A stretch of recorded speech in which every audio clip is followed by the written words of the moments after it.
It's time for the Other Three Amigos podcast. Find us on Facebook, Twitter and Instagram. On this week's episode of the Other Three Amigos podcast, Decky gives an impassioned rant about how one Cork media organisation dealt with the drama down in Waterford, and we discuss ourselves what went down in Waterford, both on and off the pitch. Decky and Decky only, definitely not Wayne, discuss the Force email. We ask if the club have consigned themselves to relegation before getting to our heftiest mailbag yet. All of this and more, including a Leicester Celtic preview, woohoo, on your multi-award winning The Other Three Amigos podcast.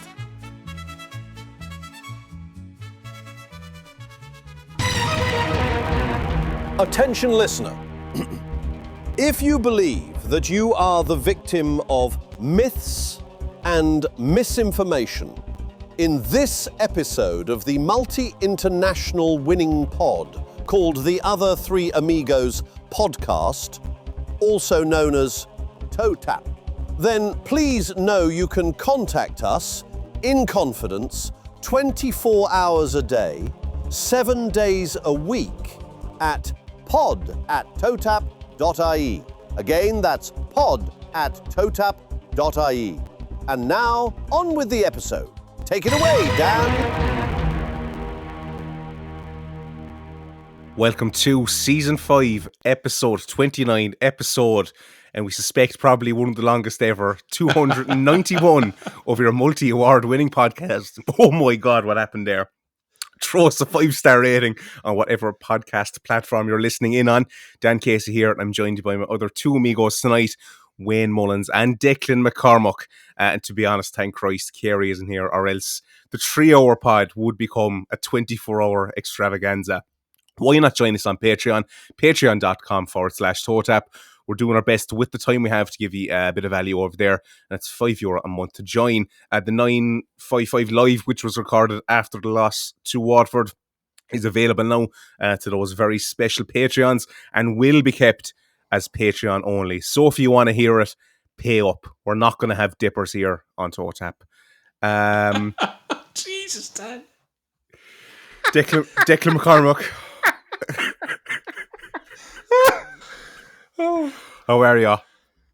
Oh, look, I don't know what I am, Dan, because hasn't been the best of days, right? It hasn't been a good weekend, obviously. Then today was kind of shitty at work and things like that. And we'll talk about other media broadcasts and whatnot. But like somebody who isn't you, Dan, insisted that I had to listen to this on my way home, on my drive home in the car, right? Insisted I couldn't do the pod. And I don't ever listen to that media outlet. I don't ever listen to lots of media outlets. And I was like, I listened to it, 15 minutes of it that I was given.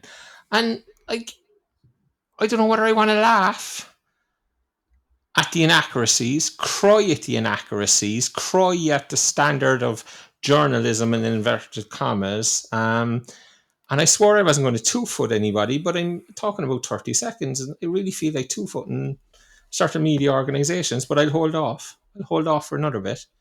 But to answer your question, Dan, I actually don't know how I feel or how I am. I'm just, anything could happen. I put it to you that way. Literally anything could happen in the next half an hour and a half. Or 2.5 hours, sorry, I should say. Wayne, it's taken a toll on me. I feel like, I don't know, I feel it's all I can think about, to be honest, this relegation. How are you feeling? I've dealt with it, Dan. I dealt with this 6 weeks ago. I'm like Nostradamus. I can see it happening weeks ago. So, do you know what? I'm a very excitable person, right? I kind of get very excited very easily. But when shit hits the fan and like say, there's war going on, I'm the calmest person in the building. So right now I'm very calm. Okay. But the longer this goes on, you know what happens. Decky couldn't control me last week. You normally can. But look, we'll see what happens. But you know, I'm very calm. Very calm. We'll see what happens. All right. It's time to get in to a bit of Academy Watch.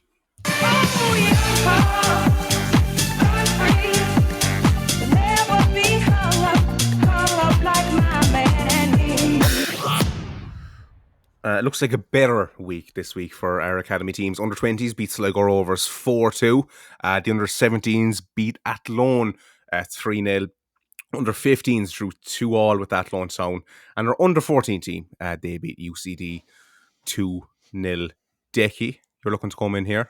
I am looking to come in, Dan, because you said there, it looks a better week this week. And to be fair, we had a discussion last week on the back of academy teams losing in the cup. And a couple of people got on to me directly to me and said, it was unfair that all the academy teams were actually doing quite well in their leagues, and we just happened to mention it on a weekend where they were all beaten in the cup. And, looking back on it, I think that's fair comment. And maybe we should have put some context around what we were actually saying. So I'm quite happy to correct the record, as we're always willing to do, and say, look, yeah, it was a bad weekend in the cup, but overall, it's been quite a good week or a good season for the academy teams. All doing quite well in their leagues. All have reached the top tier in the second parts of the league. And that should be acknowledged. And like I did say at the time, Declan Carey put me back in my box pretty quickly. And that's good. But as I said, I do want to correct the record, and I don't want to give out misinformation. We're always willing to correct that record when people contact us. So I feel it's important that I do. Win. Yeah, to be fair, it was Declan Carey who was sticking a knife in, and he's been suspended this week. So just so at TOTAP Towers, we do take feedback very seriously. So Declan Carey should be back next week, hopefully, after this week's. He was spotted drinking down the Robber Eye. Had to be pulled. But good news, I guess, for the academy. Good news for David Dunn anyway. Maybe not Cork City necessarily. He's off to Monaco. When? What do you think? I think it's magical, isn't it? Like, I don't think now he'd be living on the promenade front with like David Coulthard and all these ex and current Formula One drivers. But I'd say, it's what an experience. Like, if there's one place a football team you could choose to go to, Monaco's top of that list. It really is. Like, I know it's League On and it's get 10,000 people at the game, but it's Monte Carlo. Like, it's magical stuff, really, isn't it?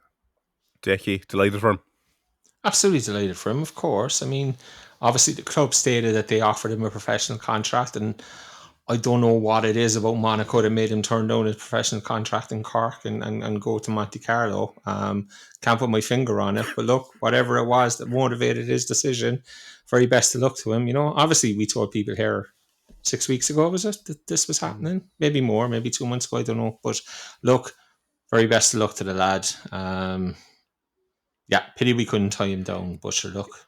Hey, if there was a game to go to as TOTAP fans to like follow a City player, I think Monte Carlo's the place to go, isn't it? We couldn't afford to, though. That's the problem. Oh, we'd be staying in fucking Nantes, I'd say, so far away. That's all we could afford, I'd say. Well, David might put 300 kilometres away. David might put us up for the weekend. He might. We keep an eye out for him anyway, definitely. I don't like including this one in Commie Watch, really, but the women's team were beaten 3-1 by Watford. Not the only loss to Watford we had over the weekend in their Premier Division clash. Decky, I think you were a bit annoyed by this one. Look.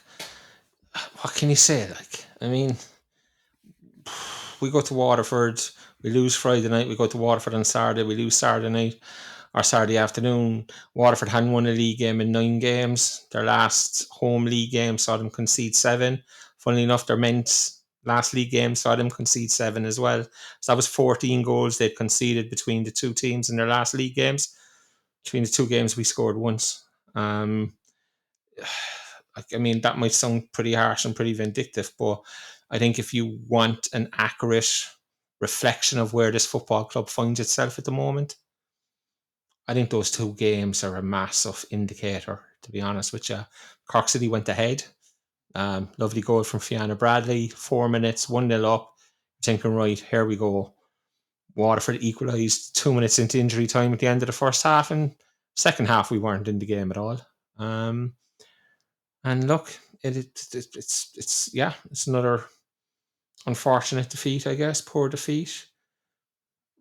Waterford came from behind for the first time this season. First time in their history, obviously, because it's their first season in the league. But 7 previous games they conceded first. They lost all 7, scored 2, and conceded 23 in those games. They conceded first on Saturday, scored 3 and won the game. Something massively wrong with this football club, lads. Massively wrong. All right, well, let's get into it. It is time for Call Me Watch. Call Me Watch with Ivan Draco on the Other Three Amigos podcast.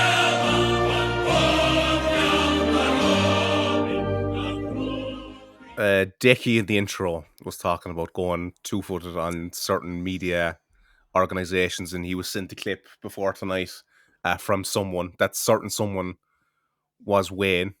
Wayne, this one annoyed you, the 96 FM opinion line chat that they had earlier today.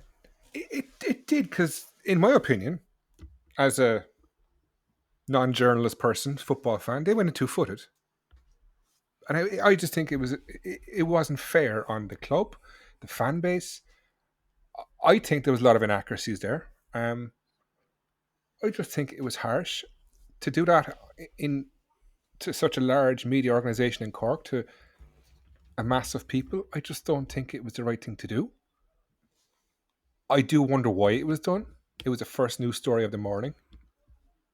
It just seemed I didn't like it, you know. Are we going to play it, or what are we going to do with it? Or we have a bit cut out here. I think we should play it. I think we should. Okay, I'll fair play use, this bit. Fair use. I think it's okay to do it. Yeah, under fair use, yeah, absolutely. And we want to critique it. But what I want to do is I just want to play this. I think it's about 15 seconds, maybe a little bit more. And I'm just going to stop it every time there's an inaccuracy, right? And point out what the inaccuracy is, and then start playing it again. And these things take on legs of their own. You know, there was a phrase used, 120 YOBS, shouting and roaring. Then it was talked about the guards and the armed response unit and whatever other unit had to step in to stop City fans attacking players. And you know what was said to me before I left work today?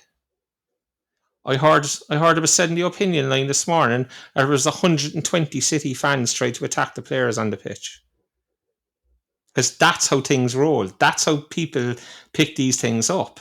And I think, in fairness to Éanna Buckley, from what I heard of it, he went on there. He didn't two-foot the fan base. I think at times Éanna was trying to hide his own dislike for what was being said. He used, I understand what you're saying a lot, but, which to me showed signs that he was massively in disagreement. But it was, as Scotty said, it was a hatchet job, an absolute hatchet job, in my opinion, as a Cork City supporter. A hatchet job. Can I just define yob here as the Britannica Dictionary, just so everyone can be clear what yob is, right? A teenage boy or young man who does noisy and sometimes violent things as part of a group or gang / hooligan. So basically, it's been clarified as 120 hooligans. Yeah. And I was in Waterford. I was at the game. I actually took a video that we haven't shared publicly. But what it actually does is it disproves a lot of what was said in the opinion line today.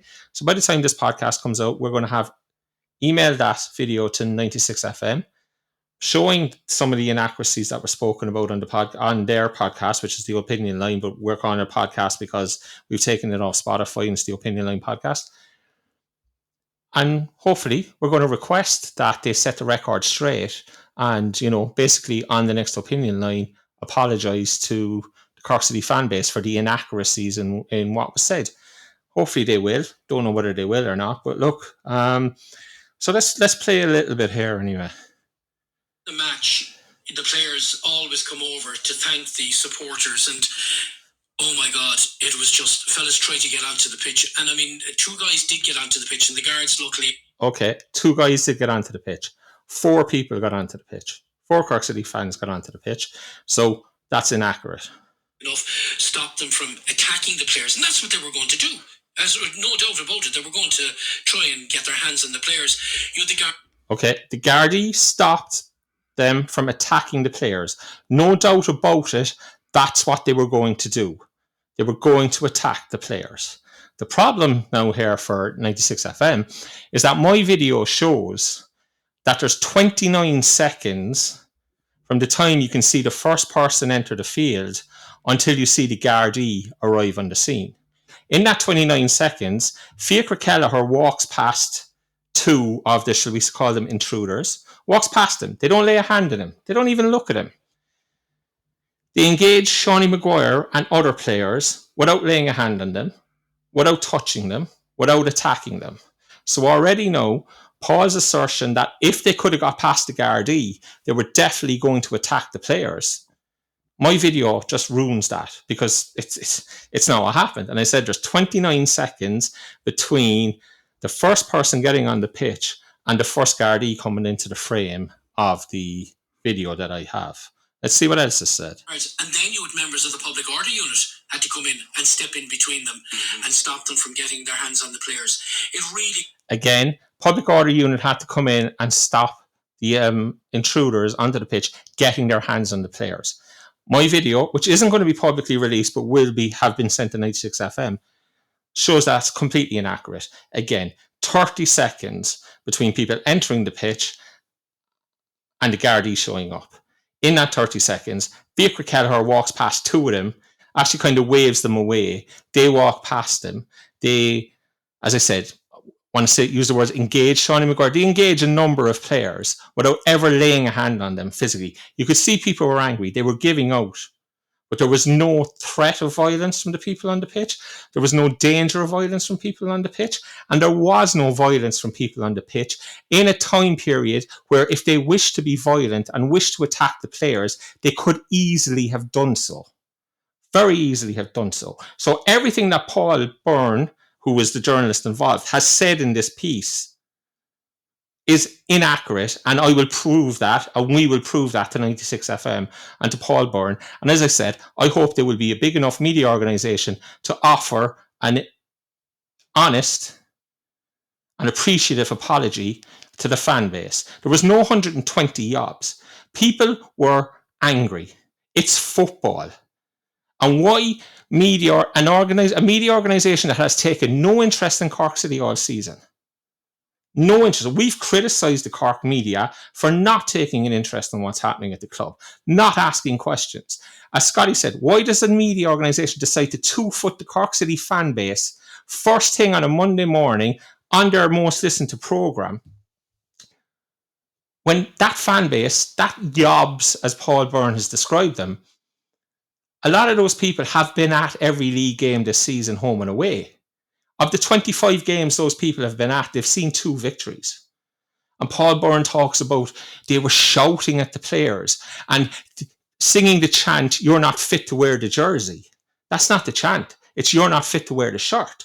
So now we have 2 people on the pitch when there was 4. The chant that he gives out about people singing, "You're not fit to wear the jersey," that's not the chant. It's "You're not fit to wear the shirt." I have video that proves his assertion that the players were going to be attacked by intruders on the pitch if they could get past the Gardaí is absolute codswallop. And as I said, by the time this podcast comes out, 96 FM would have received that video. So no, the ball now, as far as I'm concerned, will be in 96 FM's court, and hopefully by the time this comes out on the pod on Monday, there will have been an apology on the opinion line. And the other thing that I hope what happens is, I hope the club come and stand for their fan base. Because as much and all as the club were probably annoyed by what went on Friday night, they also have to realise that you cannot paint and castigate 500 or 600 people with the actions of 4. And Paul's assertion that there was 120 YOBs shouting and roaring. There was 500 people shouting and roaring at the full-time whistle. Everybody was shouting and roaring at the full-time whistle. It doesn't make you a YOB. It makes you a very, very, very frustrated football supporter who has seen your side win 2 games in 25 this year. 2 games in 25. As I said, lots of those people would have been at every one of those 25 games. Spent their money going up and down the country. Paid 25 quid a ticket to go into Turner's Cross. There's no talk about any of that.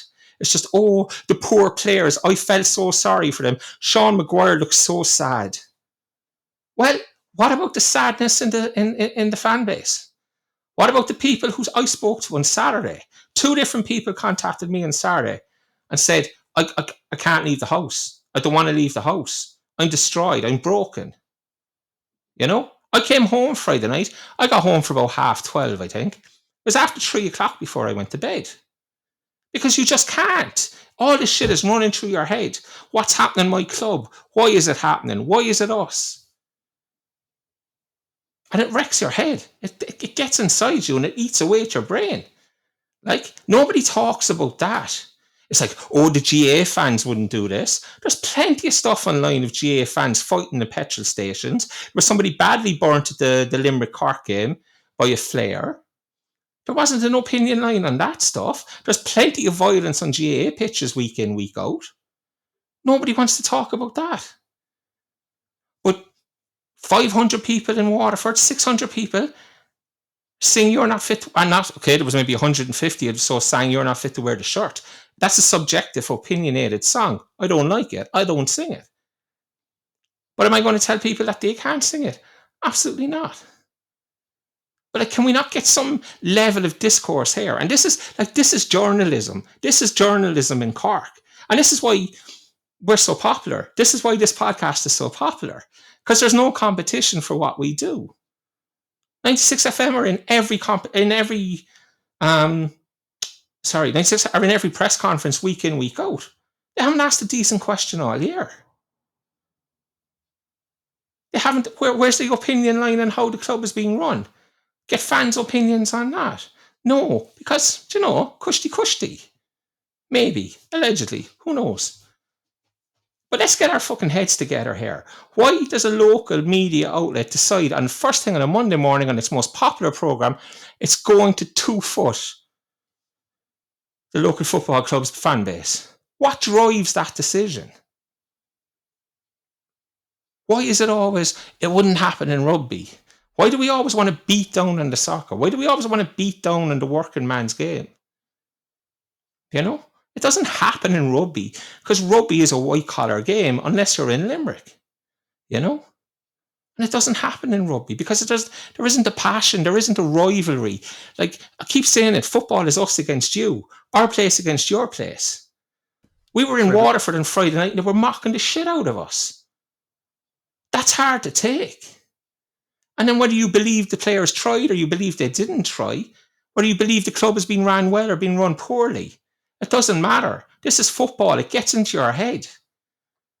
You demand that your club is better than the clubs from the other part of the country because it's you against them. And we're shit. And we're heading for 4th season and 6th in the first division. But the local media, instead of having conversations around why is that happening, instead of having conversations around what is driving this discourse between the club and the fan base, what is the root cause of 4 seasons in the first division and 6, they want journalists to talk on a Monday morning about players being shouted at.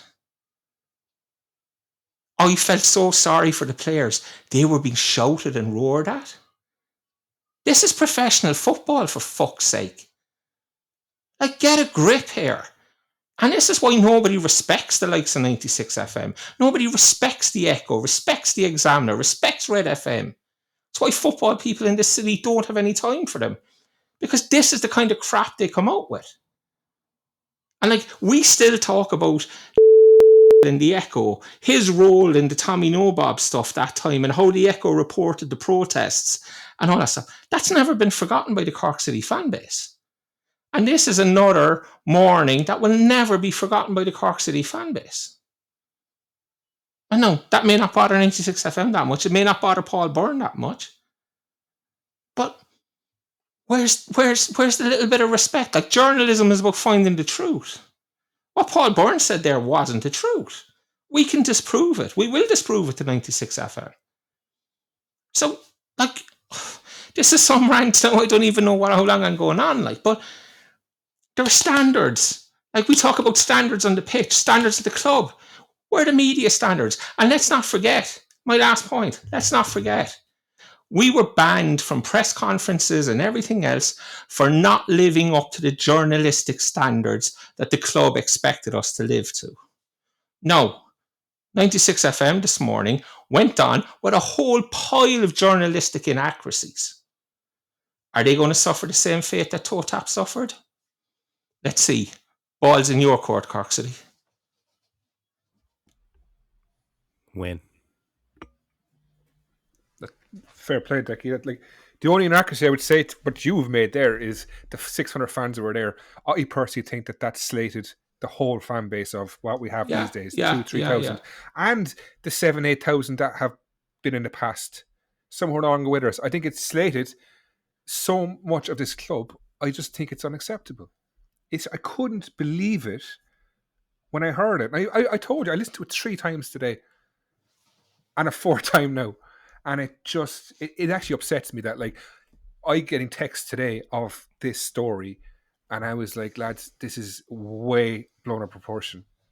I don't think they realise how big this is going to get. And I don't, like, it paints us in such a bad light.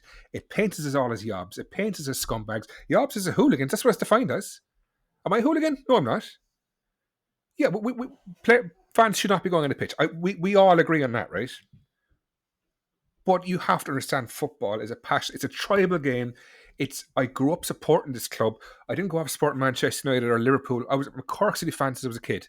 This is my city, my club, in my country. And to be labelled as one of that, yobs, it's what he's done. And what the radio station has done, I just think is a complete and utter disgrace. And do you know what? We're going to fight back at it because it's what we do. We're Cork City fans. We're going to stand by and let that happen. And if we're the ones who have to bring it to them, let's do it. I think it's wrong, and I think it was a huge error because the worst part was it was the first story on a Monday morning. It did not warrant that. There's far more shit going on in the world that people need to hear. They don't need to hear about 120 yobs attacking players, or trying to attack players, I should say. Because do you know what? If Cork City put up with this, close the club now and just get done with it, because you know what? This is not how our club should be known for. Do you know?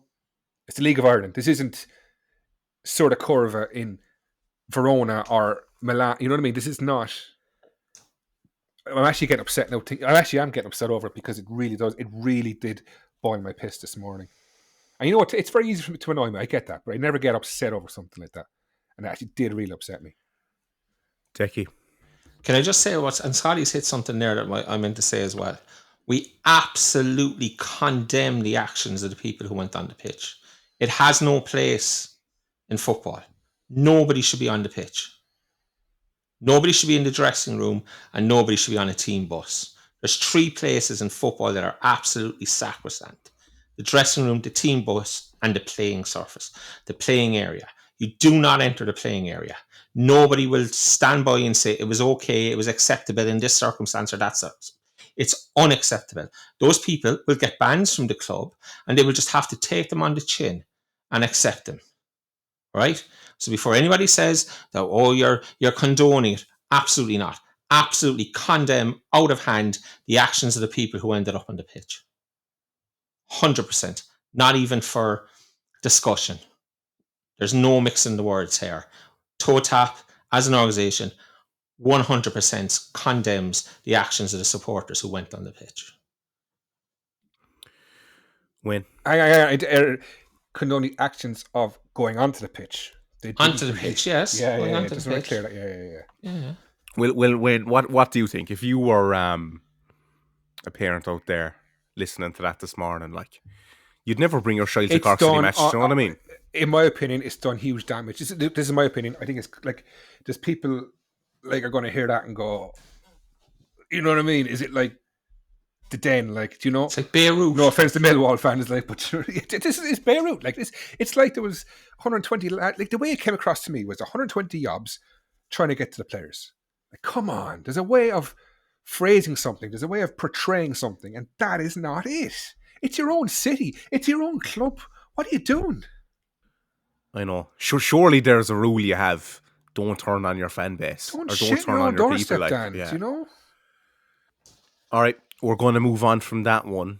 Do either of you have the minutes of this Forest meeting that took place the other day? Wayne? Well, as a member of Forest, I need to close my ears if you're going to talk about it, because I, as a valid and long-term Forest member, you know.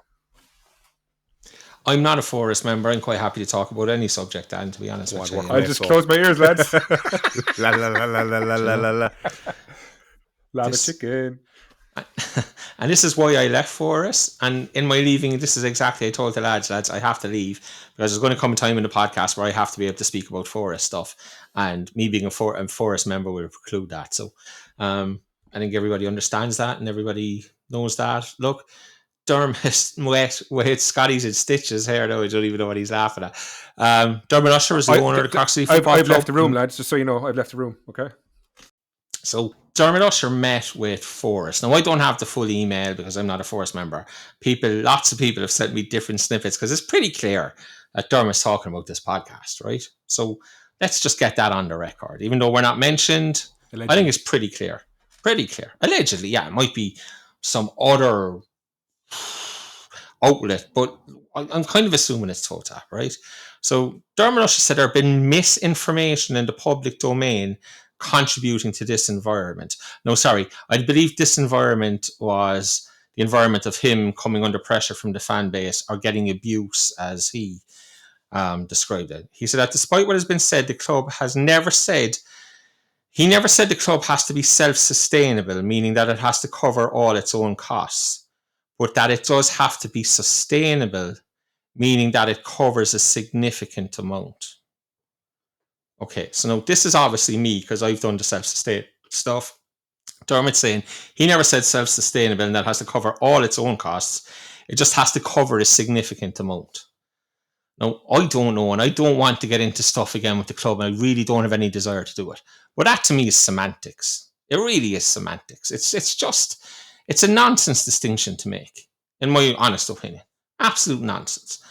And why he's even going into Forest meetings to talk about this kind of stuff, I have no idea. I've said 2 years ago, Dermot, and I know you're listening now, don't listen. Just turn it off. Hit the off switch now and don't ever turn us on again. And things will be much better for you. Furthermore, he said that there are mistruths in the public domain, such as the claim that the club is releasing inflated attendance figures, and this is not the case. Dermot Usher said the level of myths and misinformation has been frustrating. Okay. The thing is, as we showed earlier on, when somebody contacts us and said you were wrong or this was unfair, we're always willing to correct the record. At no point has the club ever contacted us and said, you said something last week, it was wrong, it's unfair, it's a myth, it's misinformation. There was 2 examples of the misinformation given. One, as I said, was the semantics between self-sustainability and sustainability cover all of its costs, which I never said. I've just used the phrase self-sustainability. I never said all of the costs, but look, I'm not that picky. I'll give him that anyway. And a significant amount. To me, significance is more than 75%. It's almost all, you know. Maybe he means 51 or 52%. I don't know. And the second one is the inflated attendance figures. We've never said, and this is Declan Carey's thing, and Dec's not here tonight because he's suspended for his actions last week. But nobody says the club are giving out inflated attendance figures. What happens the world over in football is that the number of tickets given out is what's counted, not the number of bums on seats. And that's what Declan's been talking about.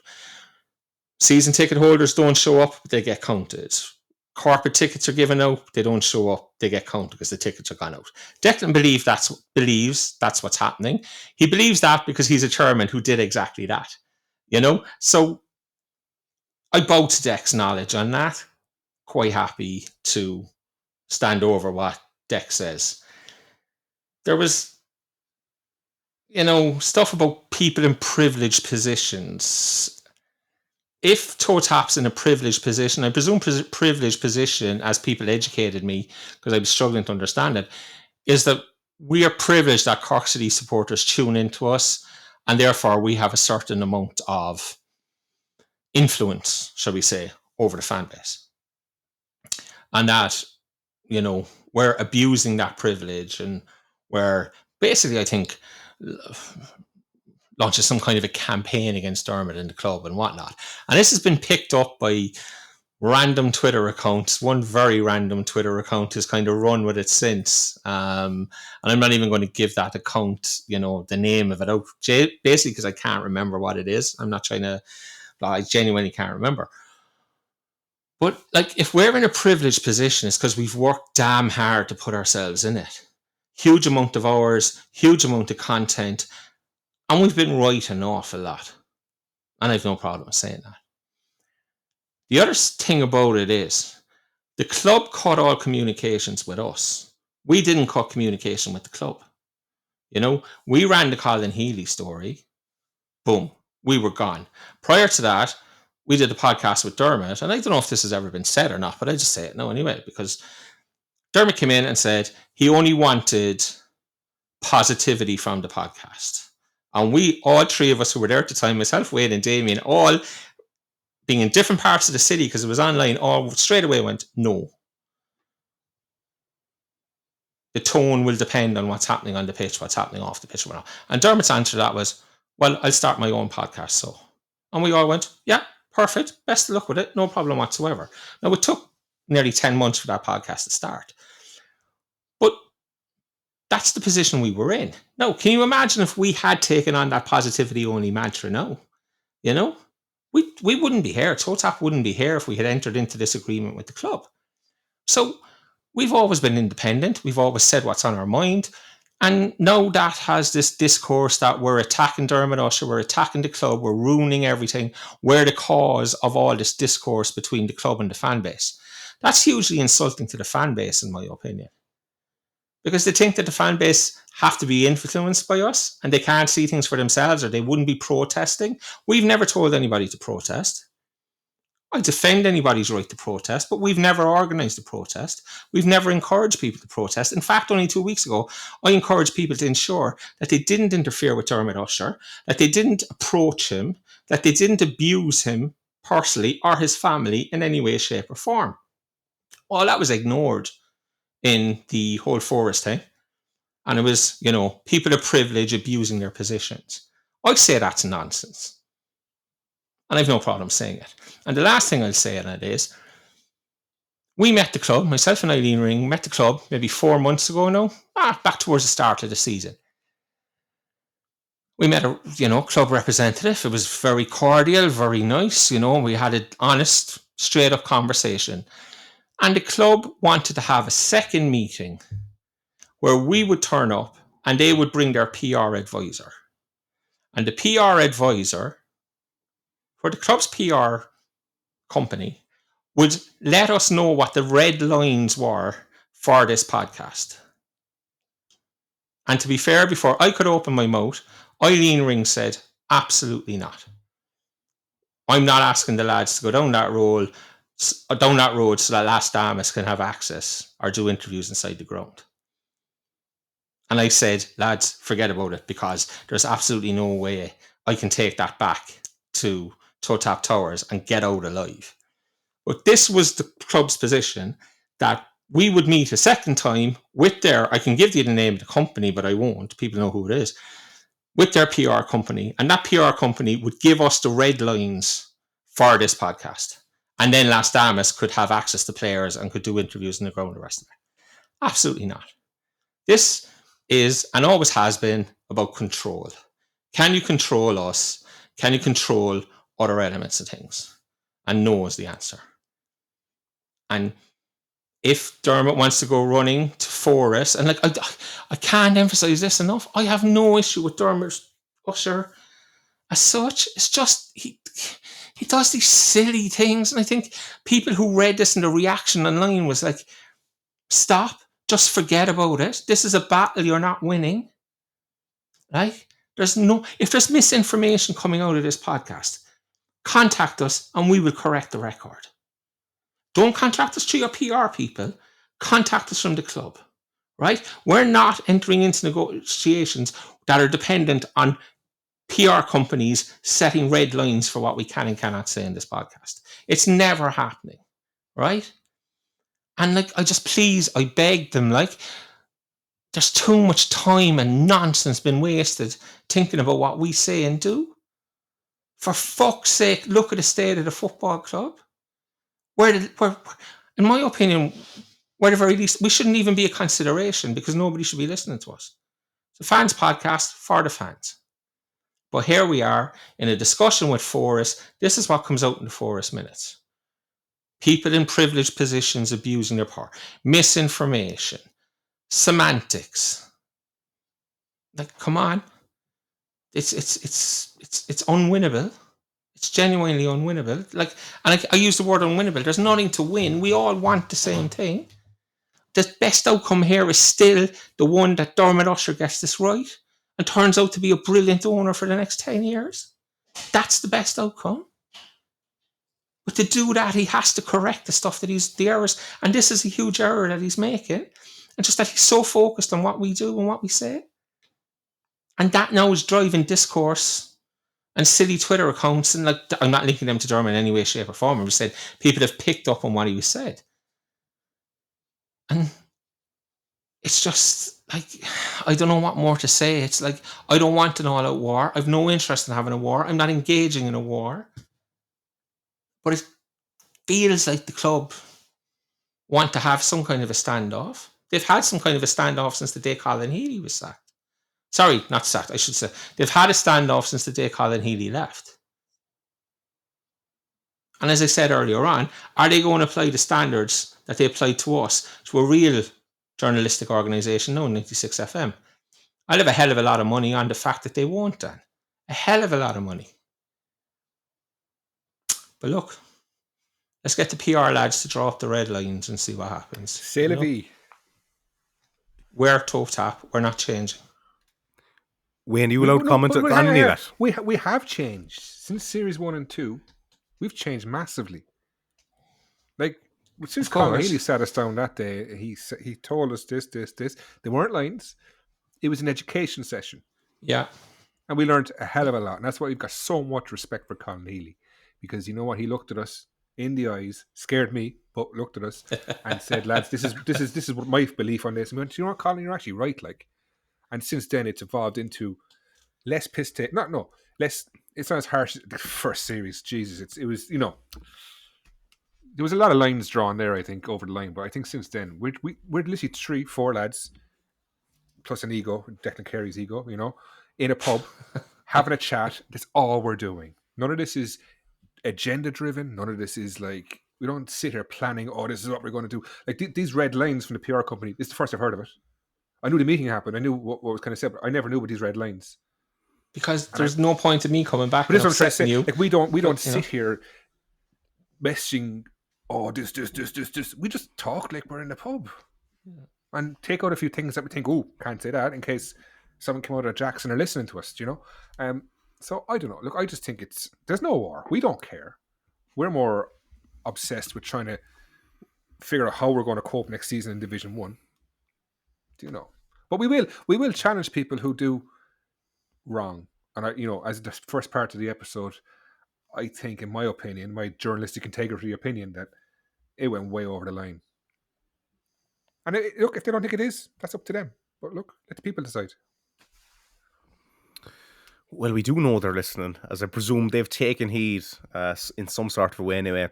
And they now have on a 6-match special. So, Decky, will you be partaking of this no. six-match special? No, I won't. Look, I don't want to look, fair play to the club. If you take it up, it's 25% off and whatnot. I just would have loved to have seen them just say, we're dropping the individual price at the gate to whatever, 18 quid, 15 quid, 20 quid, pick a figure, and give it to everybody who walks up. If you're a bloke with 2 kids and you want to take advantage of this, like, I don't know what it's going to cost you, 200 quid up front, you know? You may not have it. And that's the thing. And we ran a poll on the thing asking Cork City fans who aren't season ticket holders, will you buy one? I think it was like 78% said no.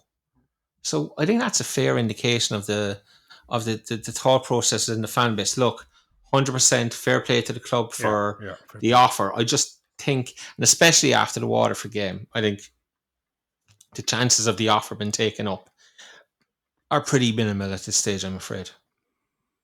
See, what I would have done is kept the prices the same, and I would have given all kids under the age of 12 with an adult free.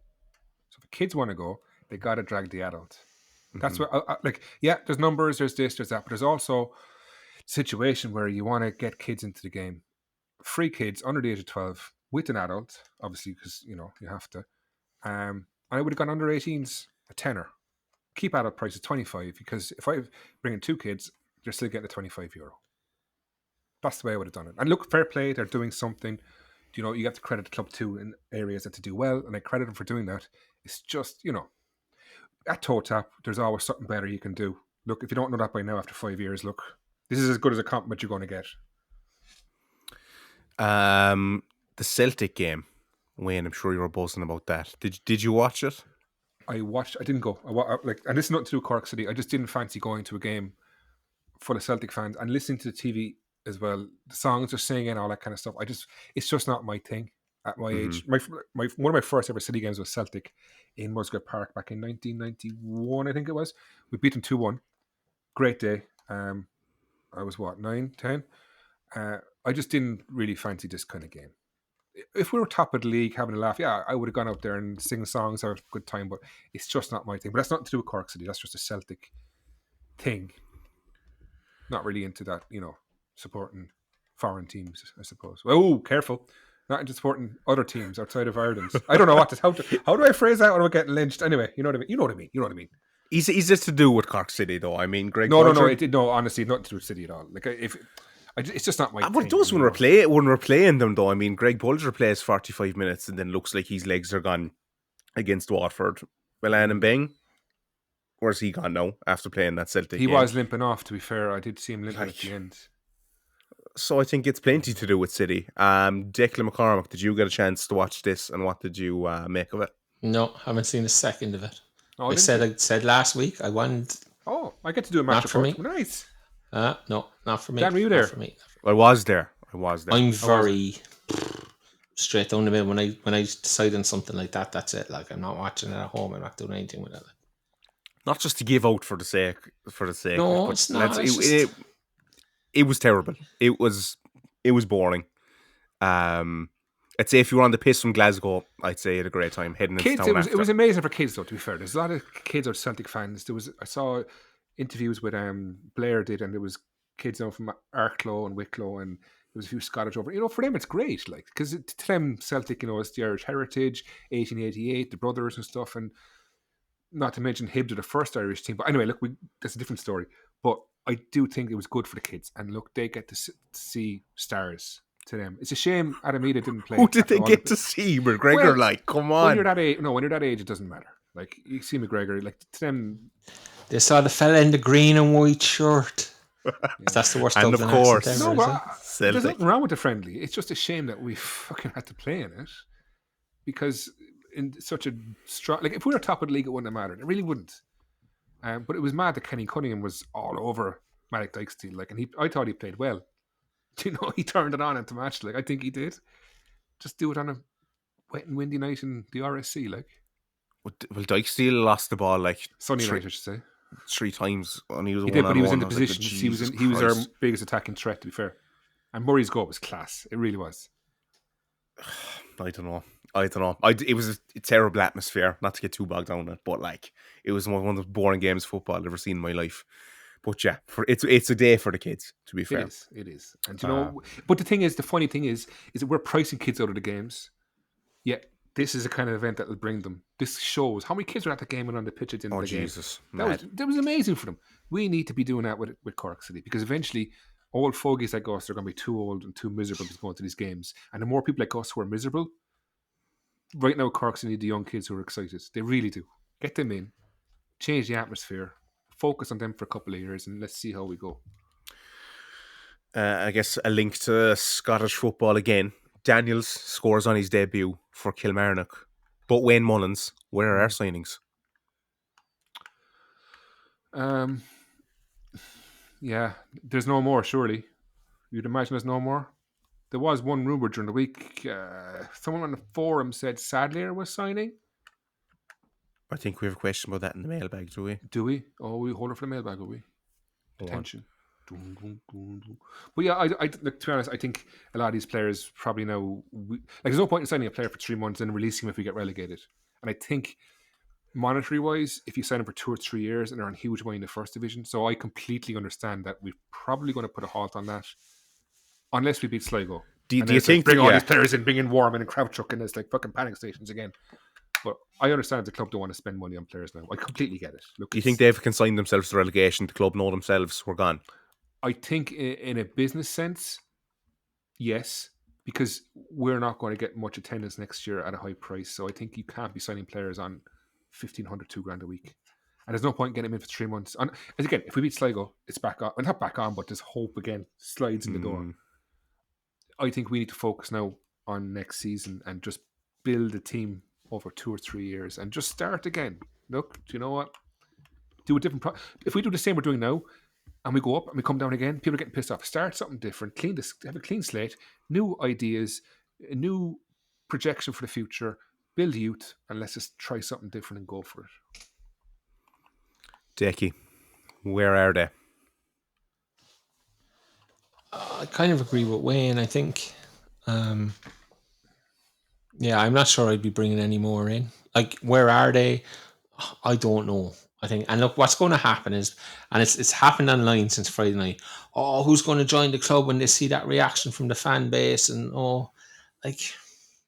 professional players would go where they get where they'll earn money. You know, when, as I said on the phone and on Friday night, there was a headline: "Money is no object." You know, after the fans meeting or whatnot. Look around you. Does it look like money is no object? It doesn't. So, look, it is what it is at this stage. I think we're 8 points off. I mean, once we lost in Waterford on Friday night, there wasn't a Cork City fan alive who didn't believe Sligo were going to beat Derry on Saturday night. You know, it was just written in the stars. Like, and we'll get to it again in a minute, I guess, you know, but look. Probably need to get a few questions anyway. My mother ringing to check up on me. So, like, yeah, I don't think they're there. I don't believe that fan reaction causes players not to sign. In fact, you know, in my twisted head, if I was a player, I'd be looking at the fan reaction going, I'd love to play for a fan base who are that passionate, that invested, who were expressing their displeasure, because I know if I can help turn it around, that when they express their pleasure, it's going to be as good as anything I've experienced on a football pitch. As I said, that's my twisted way of thinking as well. But look, yeah, I don't know. I'd be amazed if we bring in any high-priced big signings. If they were coming in, they should have been in by now. Look, yeah. The owner said that there was 3 coming in. Of the 3, there's been 1 so far. I said in the thing, there's supposed to be 2 more in by Sligo. I don't even know if that's going to happen. No, to be honest with you, I haven't asked. I don't want to say I don't care, but like, there's just Friday night finished it for so many people. Friday night just finished it for so many people, and I was one of those. And we need to turn into a club now that are building from the bottom up. The youth players like Murray and Kiernan, all these players should be at least trying to get them into the first team and build a Cork core with a few maybe Munster lads, a few lads from the UK. That's what we need to do, because it might excite people back into it, going, yeah, we're trying to do a Northland in Denmark, or, you know, that kind of thing. A youth team, build it up and see, because right now we're years, if not a decade away from getting back to the top. So, and on that cheery note, we'll end it for the first half, but come back to us in the second half. We will go straight to the mailbag as well as the Waterford review.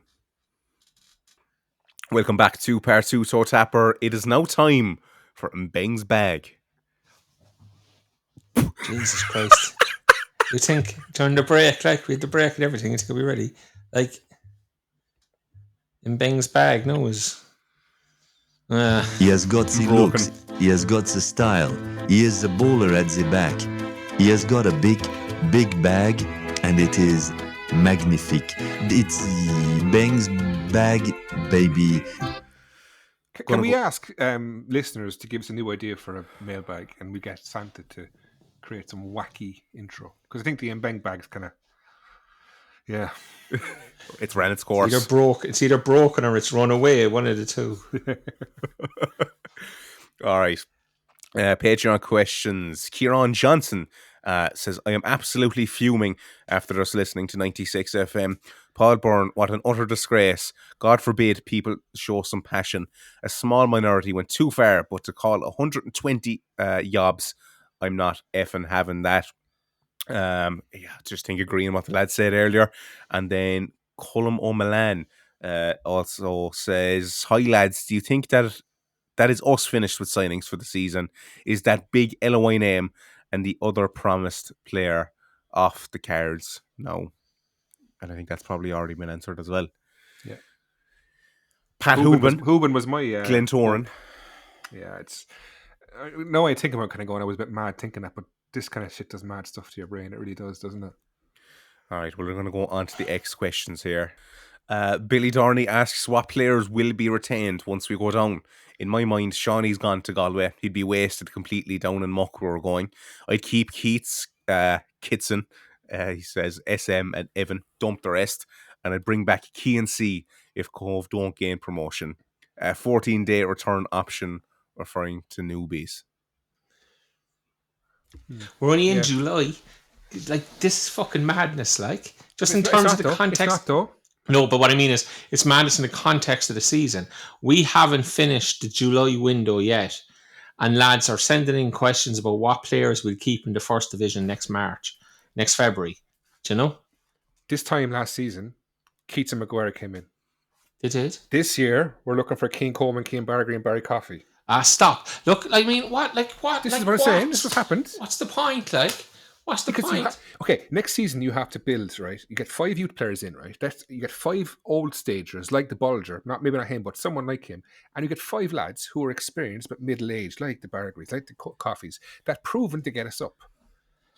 That's what you need to do. We have to start somewhere and do something different. But what's the obsession? Like, there's a whole world of footballers out there, a whole world of them. And all we ever want to talk about is players who played for Cork City before. Because they're proven. Coffey has 15 goals this season. He's proven. Bargrey is a proven winger in a League of Ireland First Division. I'm looking at First Division. And Cove are paying him more, I presume, or saying, than we were willing to pay him this season. That's fine. So they might next season. They may well not. They have new owners today. New American owners for the second time they're doing this the same season. thing we do. The same shit every year, and the fucking same thing happens. Give them 6 months, someone to be another fucking fella from Morgan Stanley or fucking. Do you know what I mean? It was funny. Remember that time there when the FC 32 thing happened, and we did a little piece, the following week, and we said your one Deanna Brown had on her LinkedIn that she was a direct employee of FC 32 and not of Cove Ramblers.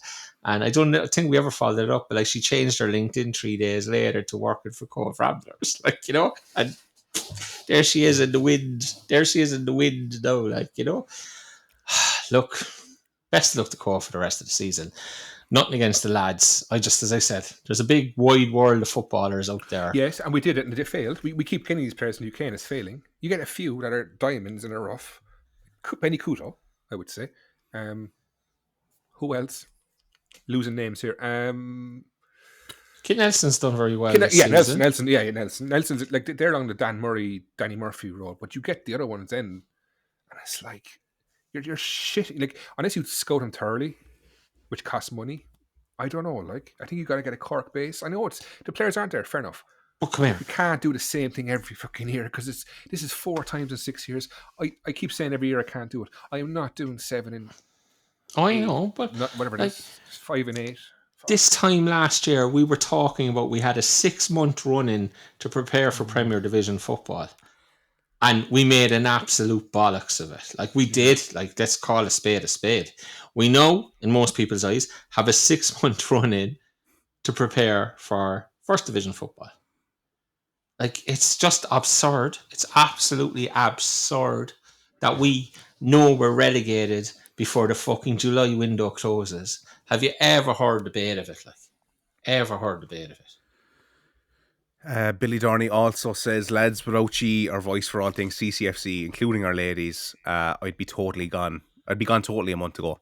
I can't comprehend the club's policy in keeping fans in the dark. Creates a vacuum which, as we saw last Friday at the RSC, can make some people behave very irrationally. Thank you, Billy. James Greenham asks, what would you think of a venture capital type takeover, a la what's just been announced at Cove? 90% venture firm, for example, and 10% forest kind of thing. Obvious pros and cons, and a whole devil you know, then one you don't, obviously. Big money floating around the US for this stuff. No, we want Darwin Usher to stay. In fact, we can't make that any clearer. Like, we want him to stay. Just change, get someone else in. That's all. Great business, man. Get the football man in, and we'd be a perfect club. We'd be amazing. Might even reach Europe in a couple of years. For that point. Philly Crowley. Not a hope in hell by. Philly Crowley says, when we go down, is this squad good enough to even come back up, given that a number of the players will leave if we're relegated? This is where we are. I remember listening last week when I wasn't on it, being like, how were the lads not losing their shit? But I forgot when you're actually on the pod, it's kind of like you don't you'd want be to losing your voice every week, like giving out. There's no point in being kicking the club at every opportunity. I know we do it a lot probably, but it's not because we want this, because this is what we do. And it's like any sort of positivity, grab hold of it. Colin Sheehan says, we needed players to come in to change the team. Somehow it made it worse. Cahill O'Sullivan, where's the player we talked about last time I seen him play? Like he's talked about was drugs away. Shawnee did not help himself. Looked very happy the other night after the loss. Val Maguire, what is going on with the squad? The Rebel Academy says, between the protests, in quotations, at home against Drugs and Pats, and the scenes at Watford, what do you think happens with the club, and where does it leave us? Fairly open-ended, but yeah, like you have a very, very frustrated fan base that is going to get absolutely ripped apart this week, I would imagine, on other podcasts, other fan podcasts, what I call the national podcasts in LOI Central, Between the Stripes, whatever else is out there. Off the Ball do stuff that I don't ever listen to. RT do stuff that I don't ever listen to. But I presume in all those podcasts, the fan base is going to get ripped apart. But how many people in those podcasts is going to put themselves in Cork City fans' shoes and say, okay, you're looking at 4 seasons in the first division out of 6. You're looking at back-to-back Premier Division appearances and relegations. You're looking at an ownership group that entered into what I would consider a verbal contract with the Forest members when the Forest members handed over the club. Have the club and the ownership group lived up to the promises they made to the Forest members? I would argue strongly that they didn't, that they haven't. And there's no point in beating around the bush and saying that they have. And I know that's a conjecture and it's an opinion and people will argue differently. And I understand that and I appreciate that. And, you know, anybody who wants to come on and have a debate about it, we're more than welcome. As a Forest member, I feel very let down, Declan. Yeah, you know, and like somebody said to me on Friday night, okay, it's going to sound like I'm going after him now again, I'm really not. But if in his business life, and this is what somebody said to me, in his business life, if Dermot Usher had an employee who performed as poorly as Dermot Usher has performed as owner of Cork City Football Club, he would sack them on the spot. You know? And I think that's a very fair synopsis of where we are. I think it's a very fair synopsis. Scotty has his whole hands over his mouth. I can't believe you said that. Look. Hear no evil, see no evil, talk no evil. I don't think there's anything in that, to be honest with you. I think it's a fair statement. Because he would. Because he's a businessman. And he'd understand. A very good businessman. And like, I think that's what is frustrating City people the most. Like, it's grand to talk about Friday night in isolation, which is what will happen around the country. But you can't talk about it in isolation. You have to talk about it, even going back as far as 2018, 2019, and the years of hurt and frustration and all the things that is building to this point for the Cork City fan base.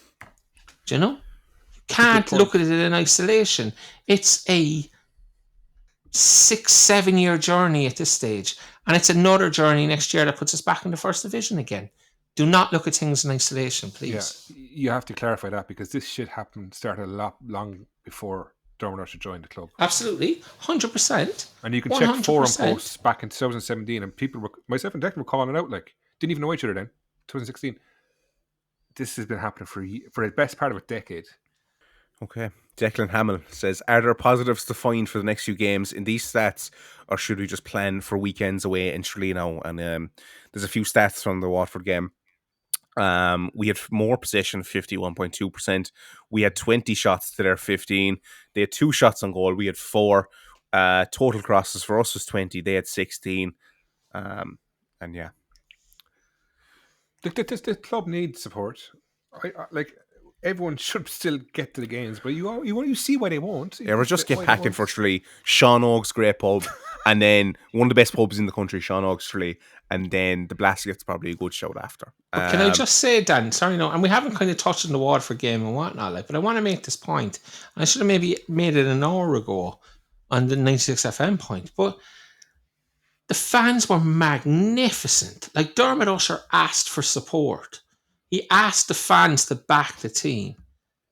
And from about 7:15, which is half an hour before kickoff, maybe 20 past half, or whatever, but like for a good period before, right up until half time, I'm going to say, they were magnificent. Absolutely magnificent. There was no anti-club, no anti-owner stuff. There was no banners. It was everything were behind the team. When the team came out to warm up, they were applauded on. You know? It was genuinely magnificent. And there's a contract here. There's a contract at every football club in the world between the fan base and the players and the club. We buy the shirts. We buy the tickets. We give emotional support. We give physical support. In that, we expect the club to give us something back. And I would argue strongly that the club and the players failed in their contract with the fans last Friday night. The fans gave them everything for an hour, including pre-game. And it was very, very, very little, in my opinion, given back. And media outlets can talk about, they were shouting and roaring and, yes, as I said, there's years of hurt there. There's years of pain here. Of course they were shouting and roaring. There's people who were at an AUL game who, if they witnessed what we witnessed Friday night, would be shouting at teams in an AUL. Like, okay, we had all these stats. And that's fine. But Waterford allowed us to have the football because they were pretty confident that we couldn't hurt them. And we never hurt them. And we never changed. We finished with the same formation that we started with.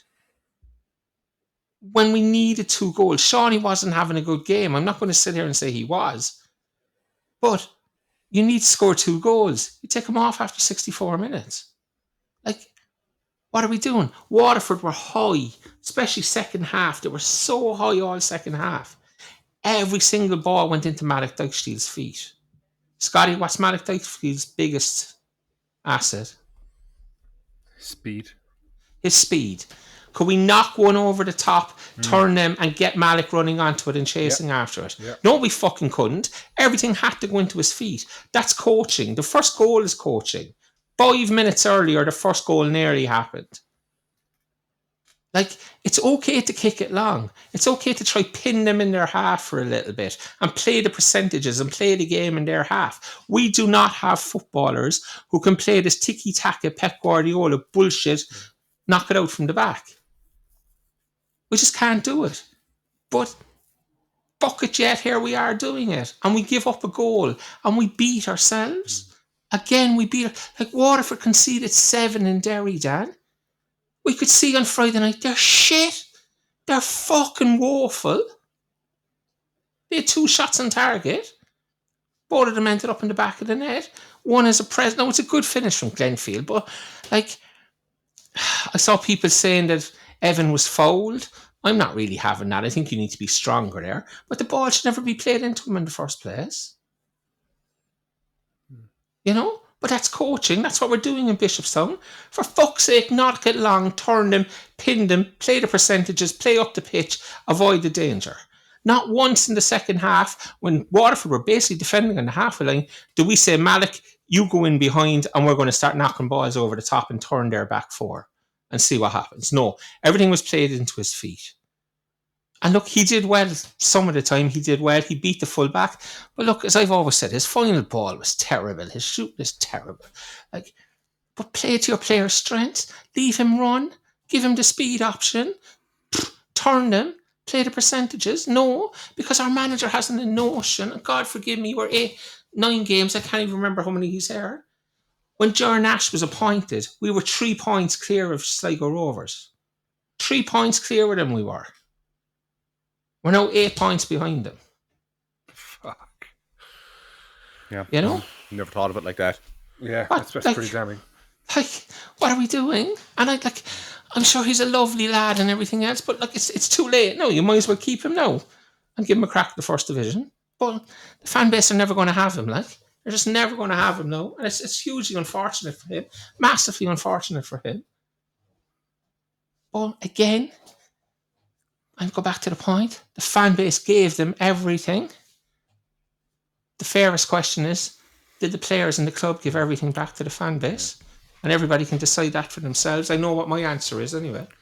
The Donny Ford Ultra Mega Sergeant Platoon asks, is it worth going all in and trying to have a good run at the Cup, i.e. admit that we're going down and try cheer ourselves up somehow, or forget about the Cup and save energy for the league on the off chance that a miracle happens and we stay up? Win. Yeah, win the Cup, go to Europe with the first division team. Yeah, sure, look. No, I don't know. I'm out of ideas. I'm just thinking of the first division next season. Scotty, can I just ask you, in your opinion, is there any way we can drag Galway back into the relegation thing? I hope we don't. Do you know why? Because the fear of them getting relegated with us means we might not even have a chance to get promoted next season. We need to go down, and everyone else stay down there as well, besides who gets promoted. I would hate for Sligo or Galway to come down with us, because it makes our job a lot harder. No chance that the Premier Division team, even if it's us, loses the playoff. It's zero chance. Oh, Dickie, if it's us. Come on. It won't be us, Dan. It can't. And if it is, I would love egg on my face if we can stay up. I'm telling you now. Right. Connor says 9th was possible on the condition that other teams slipped up. They haven't. Relegated again.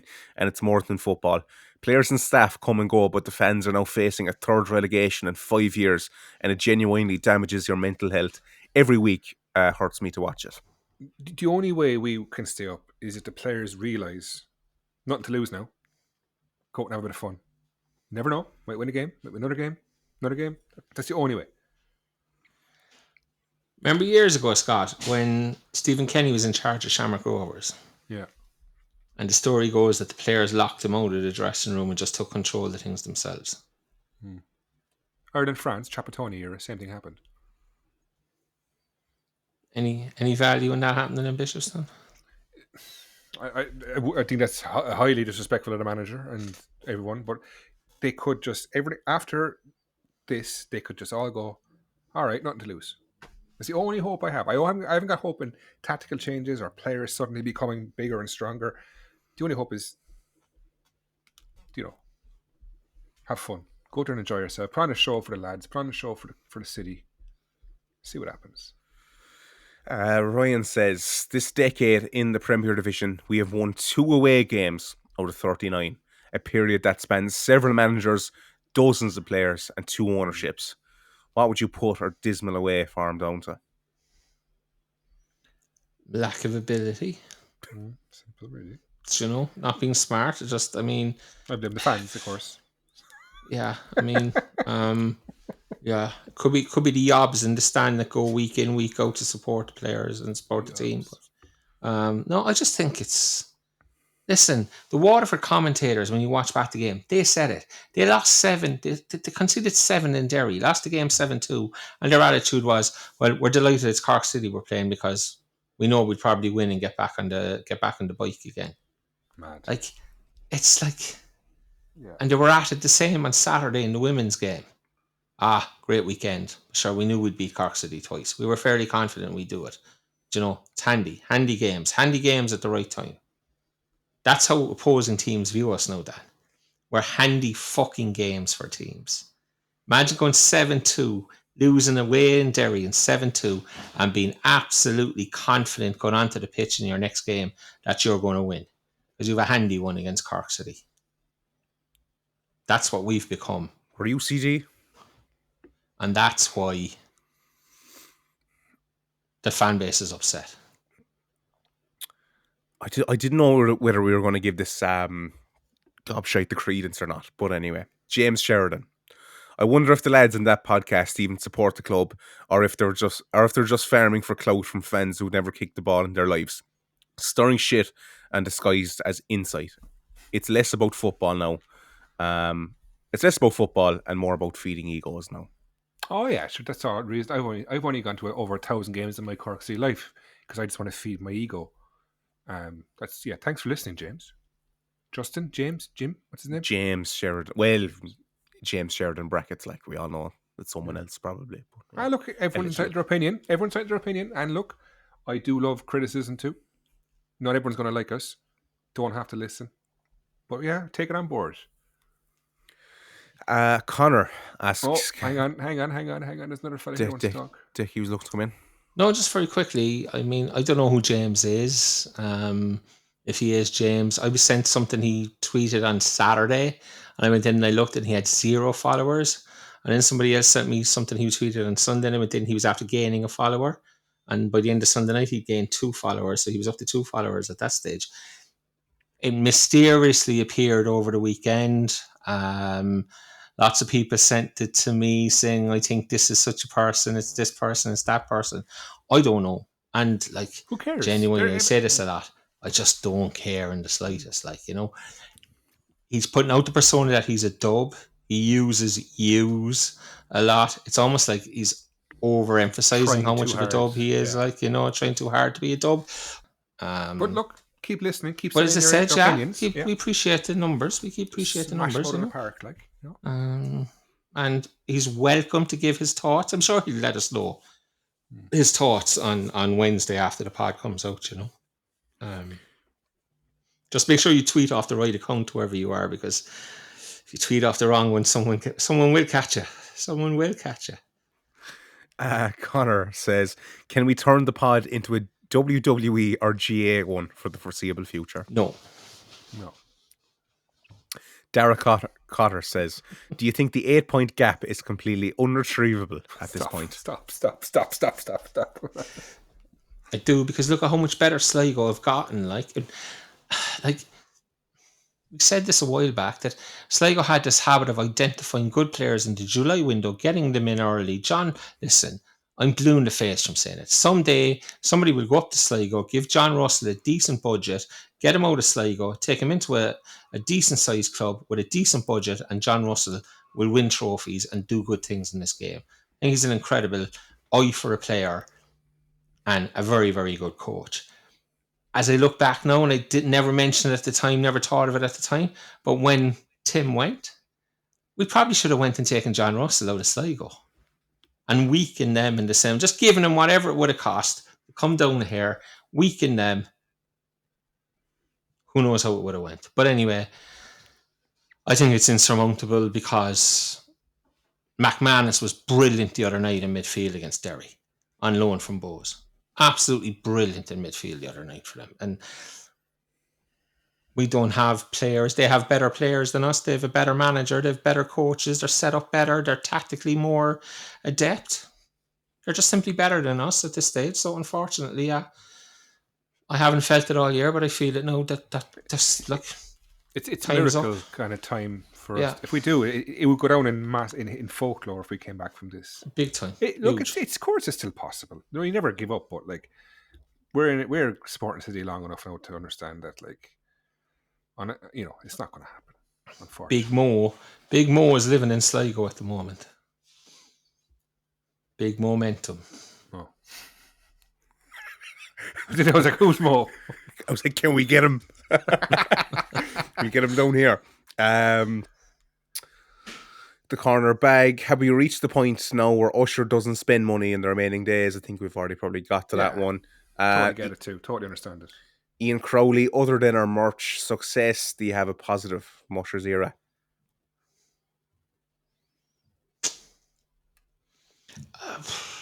I guess I've become privileged. No, I'm going to be serious. I think yes, because there's been things like the jerseys and the events, and not so much the golf events. Look, that was a bit of a piss take, but events like I've always been crying out for that for years. It's just the wrong time to do it.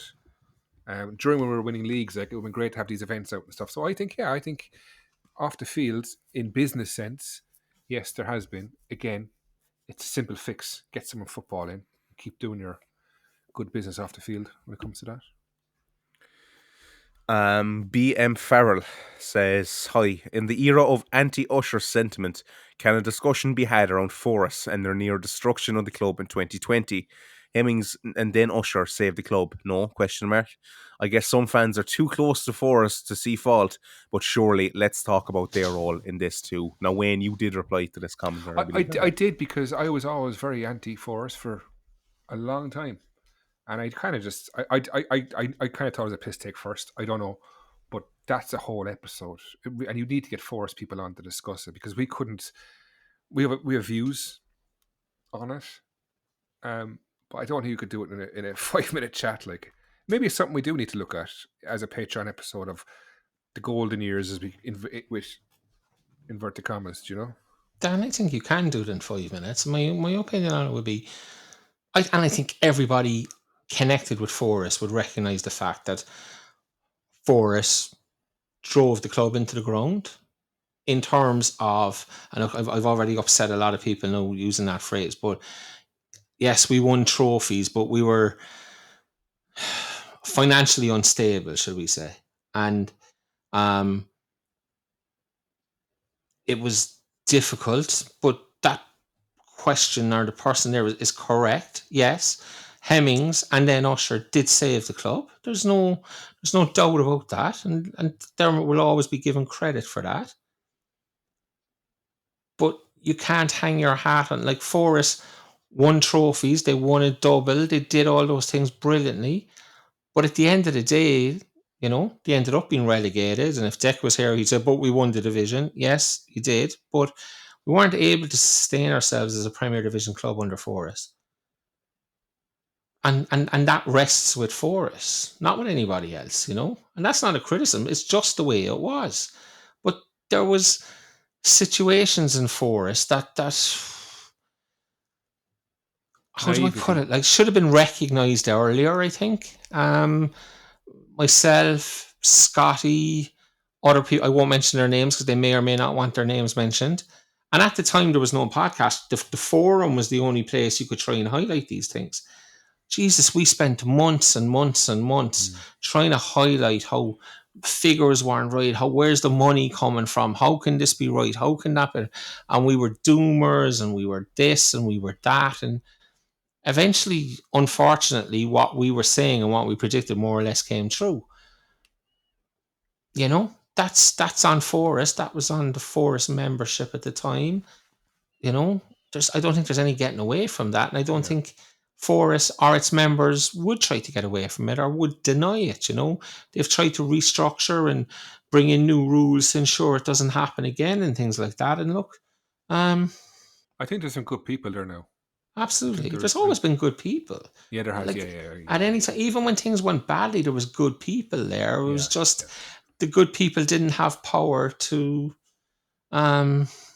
enact change because they were only memberships. They weren't sitting on boards. They were only members. They weren't sitting on boards and things like that, you know. But look, you live your life and you hopefully learn, you know. Que sera, sera. See, I've heard that in a while, actually. Jesus. I was waiting for it today. Billy Thorney says, any new name suggestions for CCFC, i.e. Yo-Yo United, Yo-Yo Arish, West Cork Donkey Sanctuary First 11, the 25 quid wonders, Rob Roy Rovers. Oh, on a side note, brilliant. Dermot was never in the Boy Scouts, obviously. Be Ulav, I think that's the way to pronounce it. Is be prepared, he has in brackets. Yeah, be Olav. Is not in his vocabulary. Billy Darnley also comments. Rob Rovers. A bleak winter of discontent approaching. Lowest ever amount of season ticket sales. Fans sending Turner's Cross T-Cross to Coventry. Fans unwilling to put up with any more shite and plummas and broken promises from the owners. We were taken for fools. No more. Roy O'Sullivan comments, nothing, just doom. Kieran Deneen, I think we got to your one. You're just asking, is there a point where we stop attempting to buy our way out? Garrett the Bad Boy Barry, I've sent a message to most journals, in brackets with no success, asking why they haven't asked questions of the owner and board. Why do you think the press isn't asking questions, or do they really care? It seems that people are probably hearing way too much of my voice on this podcast, to be honest. But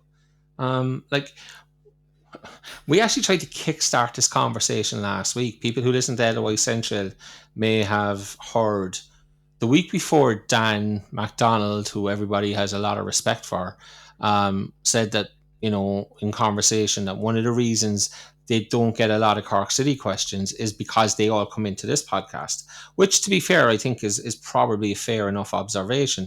So we thought, okay, let's send in a few and try and kickstart the conversation. And we did. And, I think Dan said the intention was to get Tim Clancy on soon. So there was one question that wasn't asked because he was keeping it for Tim.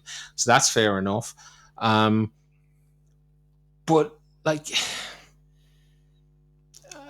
It's their jobs, Dan. Is simple the answer. It's their jobs, and they can't cross the line. There's no Because money cut as off. well. Dan spoke about this a lot in terms of Damien Duff. When people say, "Oh, Dan MacDonald was obsessed with Damien Duff," but Dan writes for the Independent, who are behind paywalls, and he references all their information and all their statistics and everything else show that when you write about Damien Duff, subscriptions go up because people want to read about Damien Duff.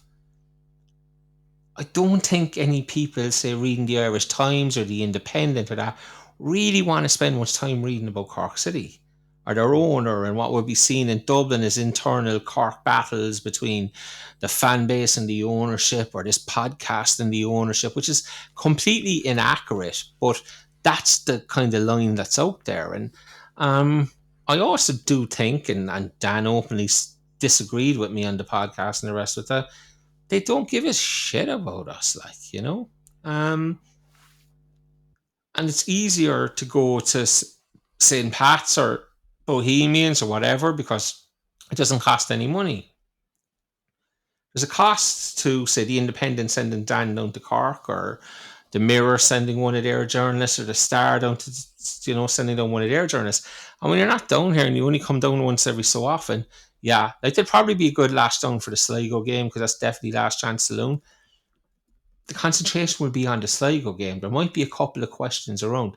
Now, at some stage, Dan did say that Dermot Usher had turned down requests for interviews. I suppose since he did the piece in the Currency with Johnny Ward, So I think it might be a bit of everything, Dermot's not doing interviews. Papers won't pay for staff to travel to Cork.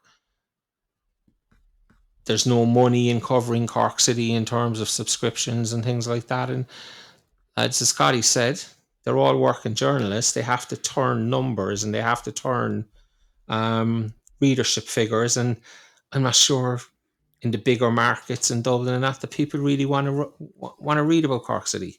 And I think that's probably a lot of it, The worrying thing I took from that piece on LOA Central was Dan and Johnny talking about the lack of media at the Cork City press conferences. The lack of Cork media. Was it one or two they said showed up? Yeah. That's the same every week. And they're saying Kerry loads turn up. And I know it's a new club and stuff, but it's quite scary. But the reason is, David Richard said, I'd say it's 25 years ago now, I'd say 20 years ago, he said they don't give a shite about us down here. And that's still true. Not the journalists, but the people in general, organisation and journalists and clubs, they don't give a shite about us. They really don't. And that's why Cork City have always been good when it's us against them. Yeah. And the problem is, you can pinpoint it. Every time we're successful, it's us against them. The Pat Dolan Rebel Army attitude, unfortunately, is not what we have now. And I'm begging for those days to come back. And also, if you ask the wrong question, as I kind of find out, working with sports and things, you get turfed out of these things and your access is gone, and that's kind of it, unfortunately. You should have answered this question, Dan, actually. You should have answered lads, this question. lads are afraid to ask questions. Like, I know I had a go at like some Limerick journalist who always is having a go at me recently, not asking about stuff the Limerick hurlers be getting up to, but I understand, like, he can't either, because he's going to get turfed out and never be let back into one of them, or never get access again, so he needs the access to the players and managers. So the only narrative that's ever going to be pushed is a positive one, and I think that's kind of it as well. And that's why I think people in Cork media are also afraid to ask the club questions, because I don't know, they might feel their position then becomes under threat, or they might not get access to things like what happened with this podcast ultimately as well. Can I just counter that, Dan, by saying again that Dan MacDonald said on the podcast last week that he couldn't ever see a scenario where Cork City Football Club would ban a national journalist. That it just wouldn't happen because the other national journalists would kick up. No, obviously nobody kicked up when it happened to us, because nobody gives a shit. Like, and that's, I still struggle with that one, to be honest with you, because if they can do it to us, they can do it to you, would be my take on it, but people don't look at it that way, and that's fair enough too. But like, as I said, Dan's thing was that Cork City wouldn't dare ban a national journalist because the pushback and the I presume the unions would be involved, and they'd just be uproar. So I don't think that's an excuse for it, Dan, to be honest with you, you know. The thing is, though, if you look at Sky Sports News, they've not sacked, they've let go a lot of presenters over the last 5 years, and it's all coming in with people like you, Dan, content creators. That's what's taking over. People don't want to see the lads who, you know, are writing these long articles. It's all about quick, snappy pieces, and that's what's happening on Sky Sports News. It's what's happened with you with Sports Joe. That's the future of, I think, football journalism. Sports is the content creators who are bringing all the news to the forefront. Yeah, long form is dying, really. Yeah. It's 90-second clips, like, is the way it's going. Form. Colin Sheehan says the end. Ian Crowley then asks for me, bias aside, how do City fans match up to other LOI and even other sports fans? Better than rugby fans anyway, all around. League of Ireland fans, I think Drogheda are the best, to be fair to them. Pound for pound, like, I think they are. Wayne, you're looking at me with disdain there, like, just because I didn't say Shamrock. But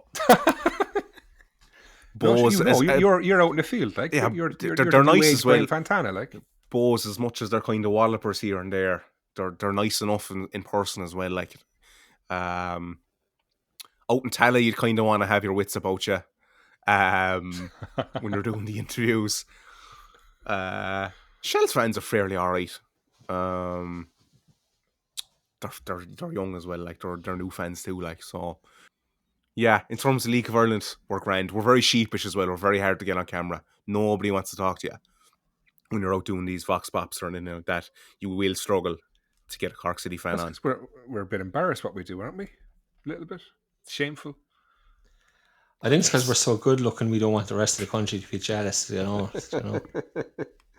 They're all afraid their women will be flocking out of Dublin running for Cork the second they see us, like, you know. Edward Creedon, have we become a non-entity as a club? As you said, we don't know what a good player is anymore. We don't condone any altercation with players, but likewise, I could not understand people clapping the players in the RSC. Have we lost our identity and pride as a club and fan base? We're confused, Dan. We're confused, I think. There's so many here. I'll probably only have to leave it with one or two more. We're shagged, says CL, and I still don't think anyone at the club understands how shagged we are. Thoughts on next season's ticket prices, and then what did Kerry think of Bill Goldberg's retirement? We're talking about next season's ticket prices now in mid-July. I know. Just get the kids in for free. Division. Get the kids in for free and force the adults to go. I think that's a strategy that could work.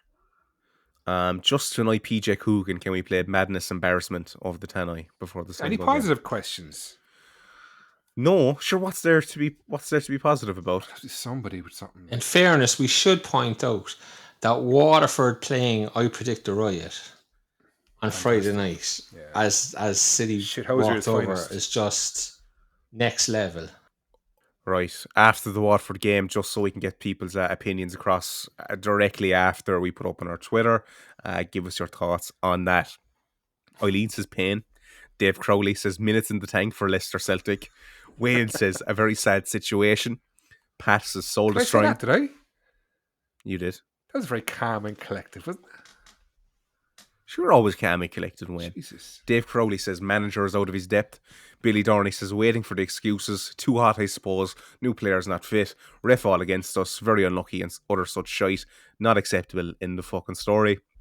James Greenham, I'm just broken at this point. Nothing left to say. Wake me up when this season, in brackets September, ends. Richie, let's be positive. We are very successful off the field team. ... James Greenham says, hey, Legia Warsaw, ? Kevin O'Connell says, rinse and repeat. Philly Crowley says, what's the point? Ryan Healy says, if we think about it, we got a lot of minutes in the tank for the first division, so fingers crossed. Philly Crowley says, the 2 signings we've been promised will turn everything around. Ed Long says the conversation on here afterwards was strangely cathartic. I think we're going down. Major surprise, I know. I guess the only hope I have is that the club then makes the right appointment of a DOF and we don't repeat what happened this season and months leading up to it. Max Bradshaw, we are now seeing the fruits of years of mismanagement from the academy upwards. Exact same in women's team. The arrogance from within the club is off the charts, and sadly us fans are now suffering the consequences. Richie Hadlow says soul destroying. Val Maguire says they are disgrace to the club. Ben Davis, from the last 5 teams to be promoted, only 2 have gone straight back, inevitably, in brackets. Both of us have been us, just shows the state of the club. Luke Keneally says the best Friday night in Cork. The photo of that outside Turner's Cross. Ian Crowley says, can we not? Justin Donnelly says, utterly depressing. Thanks be to God I decided to go training instead of travelling to this. Sick emoji.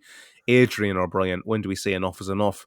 Owen Kelly, people say we can't get rid of Usher because who will get it? Or who will we get? Under this guy's ownership, nothing will change, in all caps. I'd prefer if they close the shop and we get on with our lives instead of dealing with this guy. It's unfair on the fans. Topper says whoever is advising, in brackets, Usher, needs both barrels. Money being spent and getting worse. Hires a manager who's won 0 out of 9. No structure, style, game plan that seems obvious. If Lions did what Kelleher did tonight for those goals, he'd have been torched, and rightly so. Toast. Jonathan says, luckily the transfer window is still open. Sell Crowley, Lyons, Balger, Sean Murray, McLaughlin, Dykesteel, O'Sullivan, Maguire, Nolan, and give the under 20 6 months of game time in preparation for the first division. Mark Fuller says they're off to the Rob Roy for recovery. Ian Draper says this is better than Sutton and Twat Vage radio show.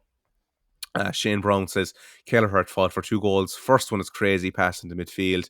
Who's been aggressively marked. Second one, the ball travels 60 yards in the air.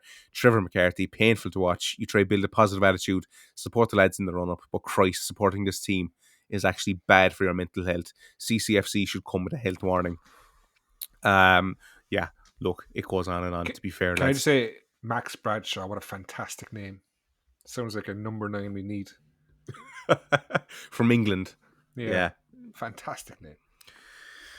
Well, lads, are we looking forward to the Leicester Celtic game this Saturday morning at what, 12? Thankfully, it's my daughter's birthday party at 1:15 on Saturday, so I can't go to this game. Thankfully, it's Decky's daughter's birthday party Saturday. I can't go either. It's like, yeah, lads, look, and I'm going to be honest here. I had a guest lined up, fantastic guest. And at 7:15, I put a message into our WhatsApp group going, I completely forgot to fucking go back to him and sort them out coming on. So that's a phone call I'll have to make in the morning and sort out. But look, we know nothing about Leicester Celtic. Somebody said they're Leinster Senior League Division 4. Damien Duff Schoolboy Club, Richie Sadlier Schoolboy Club, Barry Murphy Schoolboy Club. So listen, they've had good players through their books. Somebody told me, I'm going to say this because I'm not sure, but somebody told me the reason the game is on Saturday is because there's a Leicester Celtic player getting married on Friday. So they more or less refuse to play on Friday, obviously, because they're all at the wedding. And we refused then to play. They wanted to play it on Sunday. We refused to play it on Sunday because we're playing Sligo away on the Friday, and there's some rule there that we didn't have to play. So then it falls in on Saturday. But our women are at home at 5 o'clock on Saturday, so therefore the only time it can be played is 12 o'clock on Saturday. Now, if Leicester City lads are at a wedding of a teammate on the Friday and they're on a bus to Cork at 6 o'clock in the morning or 7 o'clock to be down there, are ready to play at 12, I'm going to revise my Cork City get 5 or 6 to Cork City get 9 or 10. You know? But that'll be counteracted with our lads being in the Rob Roy on Friday night. Look, I think, you know, that I think obviously that joke's going to be done to death between now and the end of the season. But Rob Roy Rovers, stick that in a banner. Someone's going to put it on a banner. I'm telling you now. All right, are we done there? I think we are. Anything to add? I might actually go on Saturday and bring the kids. I think it's a nice time of the day to bring them. Yeah, that is true. Ball. Yeah, there should be goals. Actually, no, I'd encourage everyone to bring their kids to the game on Saturday, because it's 12 o'clock. It's either that or you're going to some stupid monkey maze thing. Bring them to the game. It's half price. Get a bag of chips. Sing a few songs. Be nice. Don't abuse players. Be nice. Don't be yobby. And enjoy the game. And yeah, absolutely. And watch some goals. There will be goals. Benny Couto, hopefully, will see minutes. He played 45 for the under-20s on Sunday. Like, I think it was 2 or 3 weeks ago I did say that we'd see Benny back around the cup game, and I think nobody reacted to it at all, so I left it die again. But look, yeah, I think Benny Couto will see minutes on Saturday, which is good. It's good for us. It's probably, probably too little too late, and I don't think Matt Kiernan has been a massive... Can I actually just say on Matt Kiernan, and I said this on the phone, but I think it needs to be said again. This isn't Cork City. It's not Matt Kiernan. It's not only League of Ireland. There's a huge issue in football with head injuries. A massive issue with head injuries. Matt Kiernan went down, got a fair slap on Friday night. The referee didn't stop the game. Neil Doyle didn't stop the game. Waterford were playing on. When we took the ball off them then and went to break, he stopped the game. He had to stop it, but he had to stop it 25 seconds later. Matt Kiernan was on the ground. He didn't move. And we were like, okay, that lad is done anyway. He's a clear condition. Then he was down for a few minutes. They got him up. They walked him off. He came back on. And Jesus, it must be 20 minutes later, he went down again. And they walked him over to the sideline. And you can see him with his two hands, and he's banging his ears. He clearly has ringing in his ears, and he's trying to knock it and ban it out. And you're like, he has to come off. The risk of a concussion here is through the roof. And he wasn't taken off. And it's the Waterford doctor, who's the doctor in the stadium. It's his call. And he said, he kind of said to Matt Kiernan, you're coming off. And Matt Kiernan said, no, I'm not. I'm playing on. I'm grand. But it's not the player's call. It's the doctor's call. And the same thing happened with Milan and Beng above in Derry the night that Keats got injured. Milan got a hell of a bang that night in injury time. And he was concussed. No fucking doubt about it, he was concussed. Yeah, I remember that. He was definitely. Yeah. And as I said, it's not a Cork City thing. It's not a League of Ireland thing. It's a world football issue. But there has to be more done in the game for head injuries. It's too dangerous. And Matt Kiernan was standing on the sideline on Friday night. His two ears slapping his ears. His ears were clearly ringing. Why were they ringing? Because he had a buzzing in his head, I presume, and ringing in his head. Why? Because he was probably concussed.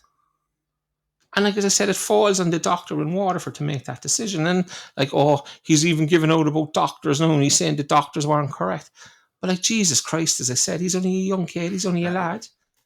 If anyone gives you grief over that, they need to take a hard look at themselves. If anyone's listening now and goes, what's he on about? Take a hard look at Just wanted to mention it again. It's so dangerous. And every kid is going to want to play on. Every player is going to want to play on.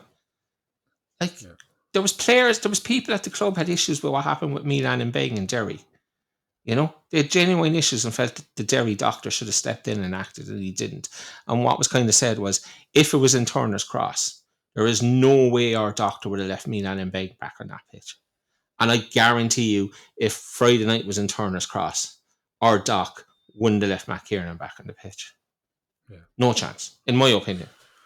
But in the general, bigger picture, world football, there has to be concussion substitution. Something has to happen because something is going to go horribly wrong somewhere someday.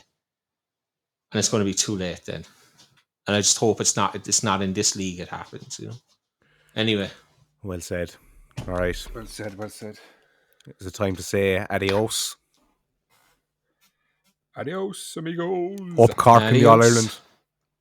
Oh, what's score going to be against... absolutely. What's score going to be next week? Or Saturday? Look. I don't want to do score prediction, but I think we'll win it anyway. I thought that last year too, but no. I go for a good 2-2 draw. Yeah. We win 7-0. There'll be lots of goals, yeah. I think Scotty's right. There'll be lots of goals. Look, best of luck to them by all means. I know we take the piss on one. Get out there and support them half price. You can bring 2 kids and yourself for a cheaper than adult ticket on a regular game. So go do it. That I can't get tickets for this game at all. He was talking about the Leicester Celtic. Adios. Adios. Attention listener. If you believe that you are the victim of myths and misinformation, in this episode of the multi-international winning pod called the Other Three Amigos Podcast, also known as TOTAP, then please know you can contact us in confidence 24 hours a day, 7 days a week at pod@totap.ie. Again, that's pod@totap.ie.